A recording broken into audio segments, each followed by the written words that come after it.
नमस्कार।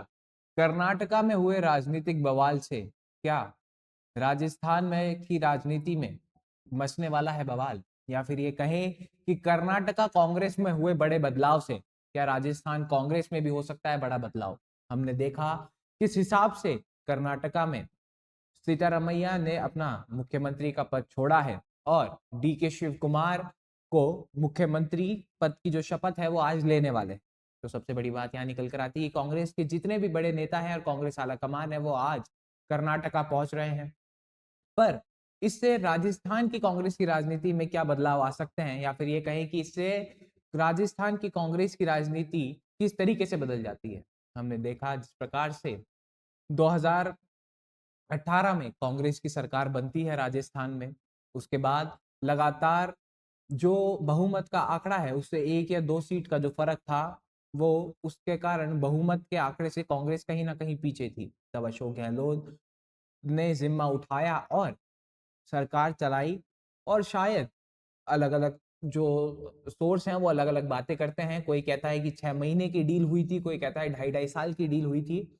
हम ढाई ढाई साल की डील भी अगर मान के चले तो उसमें शुरुआती 2.5 साल अशोक गहलोत को मुख्यमंत्री के तौर पर बिताने थे, और उसके बाद बाकी बचे 2.5 साल के लिए सचिन पायलट को मुख्यमंत्री का पद राजस्थान में मिलता उस समय। सचिन पायलट को इसलिए क्योंकि ये कहा जा रहा था कि जो मेहनत लगातार सचिन पायलट ने की थी उस समय, उसने कांग्रेस को इस आंकड़े तक पहुंचाया। पर कहीं ना कहीं अनुभव चाहिए था अशोक गहलोत का, क्योंकि सरकार अल्पमत में थी। पर वहीं से सारा खेल बदलता है। उसके बाद समय बीतता जाता है और कहीं ना कहीं अशोक गहलोत कुर्सी छोड़ने को तैयार नहीं होते हैं। लगातार गंभीर आरोप भी अशोक गहलोत पर लगते रहे कि सचिन पायलट को किसी भी प्रकार से सहयोग पार्टी नहीं कर रही है, उनके छोटे से छोटे काम। हाँ, ये काफी ज्यादा चर्चित मुद्दा है जिसमें एक एलईडी का भी बजट पास नहीं किया गया सचिन पायलट की। ये खबरें लगातार उड़ी थी, हालांकि इसमें कितनी सत्यता है ये तो वो ही बता सकते हैं। पर सबसे बड़ी बात यहाँ पर यह है कि एक एलईडी का बजट भी पास नहीं किया गया, तो ये बताता है कि उस समय सचिन पायलट की सरकार में बिल्कुल नहीं चल रही थी। उसके बाद सचिन पायलट नाराज होते हैं, मानेसर चले जाते हैं और सरकार एक तरीके से गिरने की स्थिति में आ जाती है। पर जो जादूगर हैं अशोक गहलोत, वो अपनी सरकार बचा लेते हैं और सरकार गिरने से उस समय बच जाती है। पर उसके बाद एक तरीके से जो टैग था वह सचिन पायलट को मिल गया कि ये वो नेता है या फिर ये वो आदमी है जो कांग्रेस की सरकार गिराना चाहता था। पर उस टैग से सचिन पायलट धीरे धीरे खुद की जो छवि है वो सुधारते हुए गए और लगातार मेहनत करते रहे। पर 5 साल अशोक गहलोत ने मुख्यमंत्री के रूप में बिताए।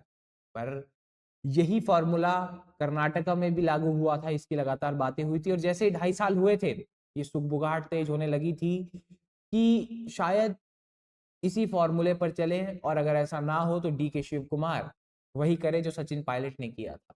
पर सीतारमैया ने, एक जो खबरें हैं उसके अनुसार, सीतारमैया ने राहुल गांधी को खुद बुलाया और चीजें ठीक करी, और ये कहा गया कि मैं खुद रिजाइन करना चाहता हूं और डी के शिव कुमार को कुर्सी देना चाहता हूं। तो इसी को लेकर लगातार अब चर्चाएं शुरू हो गई कि डी के शिव कुमार तो मुख्यमंत्री बन गए, सचिन पायलट क्यों नहीं बन पाए।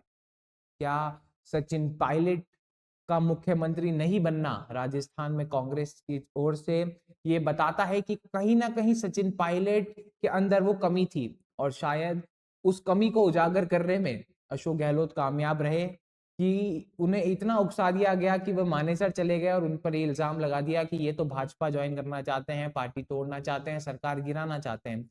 कहीं ना कहीं सचिन पायलट पर इस तरह के एलिगेशंस लगाने में अशोक गहलोत, जो कुछ मीडिया हाउसेस और राजनीतिक विशेषज्ञ कहते हैं, कामयाब रहे। पर सबसे बड़ी बात यहाँ ये निकल कर आती है कि क्या होने वाला है अब राजस्थान में, क्योंकि 2028 में चुनाव है। राजस्थान में जो इतिहास रहा है, एक बार कांग्रेस एक बार बीजेपी, तो कहीं ना कहीं अभी भी एक तरीके से कांग्रेस को उम्मीद है कि रोटी पलटी जाएगी और 2018 में शायद कांग्रेस सरकार बना ले। ये तो आने वाले समीकरण ही बताएंगे। पर यहाँ पे सबसे बड़ी बात निकल कर ये आती है कि हाल ही में जब राहुल गांधी ने दौरा किया राजस्थान का, वह अजमेर से होते हुए पुष्कर पहुंचे जहां पर पार्टी मीटिंग थी, तो अशोक गहलोत ने उन्हें रिसीव तो करा पर उस पार्टी में जो मीटिंग थी, पार्टी मीटिंग थी, उसमें मौजूद नहीं रहे। तो एक तरीके से वहां से अशोक गहलोत जयपुर आ जाते हैं और राहुल गांधी जो अकेले चले जाते हैं, उनके साथ होते हैं टीकाराम जूली, गोविंद सिंह डोटासरा और सचिन पायलट। वहां पर जब सीपी जोशी की राहुल गांधी से मुलाकात होती है तो सीपी जोशी ये कहते हैं कि अब पार्टी में नए चेहरों को मौका देना चाहिए। साथ ही साथ लगातार कांग्रेस के जो वरिष्ठ नेता हैं वह भी अब कह रहे हैं कि वो समय आ गया है जब राजस्थान में कांग्रेस की कमान युवा हाथों में होनी चाहिए। तो जहां हमने एक शिफ्ट देखा कि सिद्धरमैया ने डी के शिव कुमार को सत्ता सौंपी और राजस्थान में भी चाहे ये कहें कि अशोक गहलोत की जो कुर्सी की लालसा थी या फिर कुर्सी पाने की जो इच्छा थी या कुर्सी ना छोड़ने की जो एक तरीके से कहें हट थी, वह सचिन पायलट की राजनीति को तो खराब करा ही करा, उन्होंने आगे चल के खुद की भी राजनीति में बहुत सी अटकलें पैदा कर दी, जिससे ये पता चलता है कि चीजें उतनी भी ठीक नहीं होगी आने वाले समय में अशोक गहलोत के लिए, क्योंकि अब शायद कांग्रेस आला कमान भी चाहता है कि सचिन पायलट को सीएम बनाया जाए और अशोक गहलोत हो सकता है कि शायद राज्यसभा का रुख करे।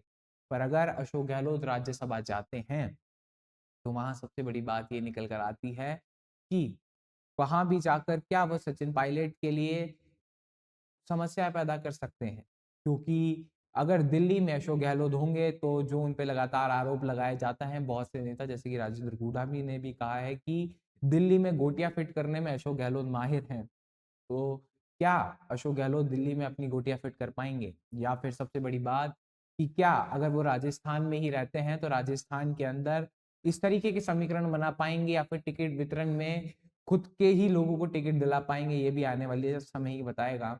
और क्या सचिन पायलट को डी के शिव कुमार की तरह सत्ता मिल पाएगी। सबसे बड़ी बात यहाँ पर यह है कि वो जो नारा अशोक गहलोत ने दिया था कि चौथी बार गहलोत सरकार वरना भजनलाल बरकरार, ये बताता है कि अभी भी अशोक गहलोत के मन से सीएम की कुर्सी नहीं निकली है, या फिर ये कहें कि अभी भी मुख्यमंत्री का जो ख्वाब है वो देख रहे हैं अशोक गहलोत और चौथी बार खुद को मुख्यमंत्री प्रोजेक्ट कर रहे हैं। खुद को राजस्थान का गांधी कह चुके हैं और कहा था जब तक मैं रहूंगा तब तक राजनीति करता रहूंगा। तो ये बताता है कि कुर्सी की लालसा अभी भी कहीं ना कहीं खत्म नहीं हुई है और अगर यही चलता रहा तो आने वाले समय में चीजें और भी ज्यादा खराब होने की आशंका है। क्या सचिन पायलट के लिए राह उतनी आसान होगी, तो ये भी आने वाला समय बताएगा, क्योंकि उन्हीं के दो और कंपेटिटर अब राजस्थान में कांग्रेस के अंदर ही खड़े हो चुके हैं, वो है टीकाराम जूली और गोविंद सिंह डोटासरा। क्योंकि जिस हिसाब से राहुल गांधी ने इन दोनों की तारीफ करी वो भी बताता है कि ये दोनों भी अब कहीं ना कहीं राजस्थान में खुद को मजबूत कर रहे हैं और कांग्रेस आलाकमान की नजरों में अब ये खुद को मजबूत करते हुए दिखाई देने लगे हैं। तो आने वाला समय बताएगा कि राजस्थान की राजनीति में कांग्रेस क्या करती है, खुद को कितना मजबूत करती है, या फिर इसके नेता खुद को मजबूत करने के चक्कर में कांग्रेस को कमजोर कर देते हैं। खैर, इस विषय में आप क्या मानते हैं, आपकी क्या राय है, आपके क्या विचार है, हमें जरूर बताएं।